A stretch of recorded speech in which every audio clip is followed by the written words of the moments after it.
আসসালামু আলাইকুম ওয়া রাহমাতুল্লাহ। প্রিয় দর্শক, আজ আমি আপনাদেরকে জানাবো বেহেশতি খানা খাওয়ার ঘটনা। বিসমিল্লাহির রহমানির রহিম। একদিন হযরত ঈসা আলাইহিস সালাম হাঁটতে হাঁটতে নদীর পাড়ে জেলেদের কাছে গেলেন। তিনি দেখলেন যে তারা মাছ শিকার করছে। তিনি তাদের কাছে নিজের নবুয়তের কথা প্রকাশ করলেন। তারা শুনে বলল, নবীগণ অনেক অনেক অলৌকিক কার্যকলাপ দেখিয়ে থাকেন। তুমি যদি নবী হয়ে থাকো তবে তদ্রূপ কিছু প্রদর্শন করে নবুয়তের প্রমাণ দাও। তাদের এই কথার জবাবে হযরত ঈসা আলাইহিস সালাম যা বললেন তা পবিত্র কোরআনের ভাষায় এরূপ: আমি তোমাদের জন্য কাদামাটি দিয়ে পাখি বানিয়ে তাতে ফুঁক দিব, তাতে আল্লাহর হুকুমে তা পাখি হয়ে উড়ে যাবে।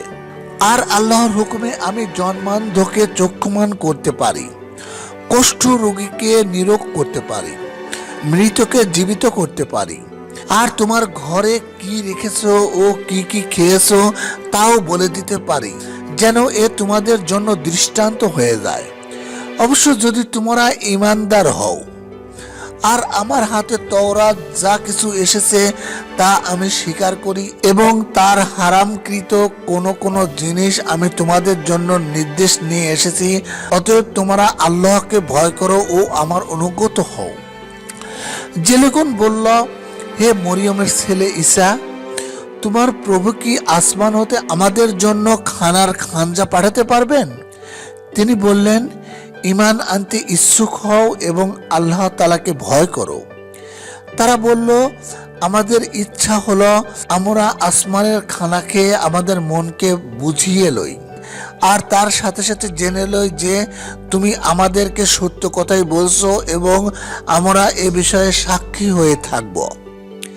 এরপর হযরত ঈসা আলাইহিস সালাম ময়দানে গিয়ে অনাবৃত মাথায় ঊর্ধ্ব দিকে হাত উত্তোলন পূর্বক দোয়া করলেন, হে আমার প্রতিপালক, তুমি মহাজ্ঞানী ও চরম দর্শক। আমার প্রিয় লোকজন যা চাইছে দয়াপূর্বক তা দান করে বাধিত করো। তখন ফেরেশতা জিবরাইল আলাইহিস সালাম এসে শুনিয়ে দিলেন, আল্লাহ তাআলা বলছেন যে তোমরা যা চেয়েছো আমি তা তোমাদের জন্য নাজিল করছি।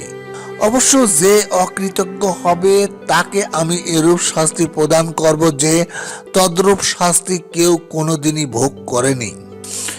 এরপর নানাবিধ খাদ্যদ্রব্য পরিপূর্ণ একখানা খাঞ্জা আসমান হতে অবতীর্ণ হলো। তার ঢাকনা তুলে দেখা গেল তাতে 5খানা রুটি ও একটি বড় ভুনা মাছ রয়েছে। এছাড়া কিছু তরকারি, 5টি আনার, কিছু খোরমা, কয়েকটি জলপাই, কিছু লবণ ও আরো কতিপয় খাদ্যদ্রব্য রয়েছে। এ আশ্চর্য কোনো ঘটনা চারদিকে ছড়িয়ে পড়ার সাথে সাথেই চারদিক হতে অসংখ্য লোক এসে তথায় সমবেত হলো। তারা সব কিছুই দেখল, কিন্তু কেউ কেউ আহার করল না। তাদের সন্দেহ হলো যে এ জাদু ঘটিত ব্যাপারও তো হতে পারে। তখন তারা বলল, হে ঈসা, তোমার অলৌকিক ক্ষমতা বলে তুমি এ ভুনা মাছটিকে জীবিত করে দেখাও তো দেখি।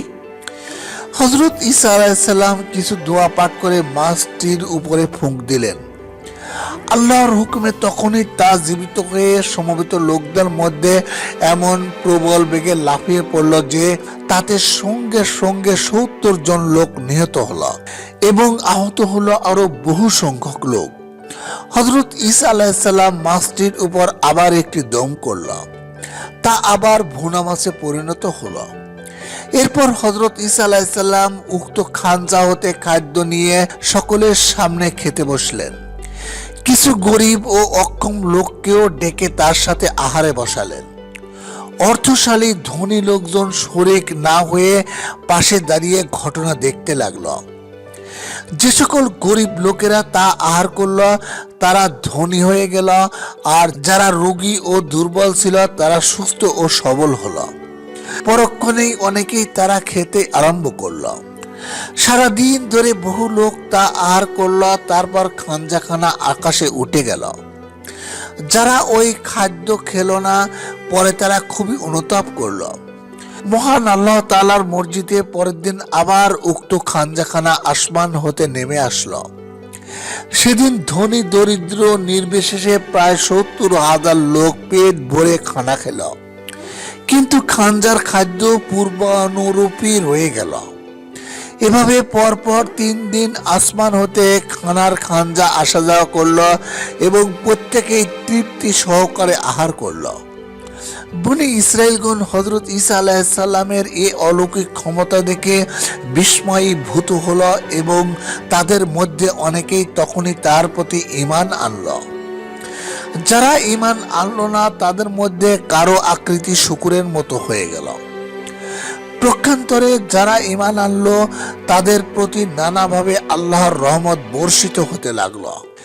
প্রিয় দর্শক, আশা করি সবাই বুঝতে পেরেছেন বেহেশতি খানা খাবার সেই ঘটনা।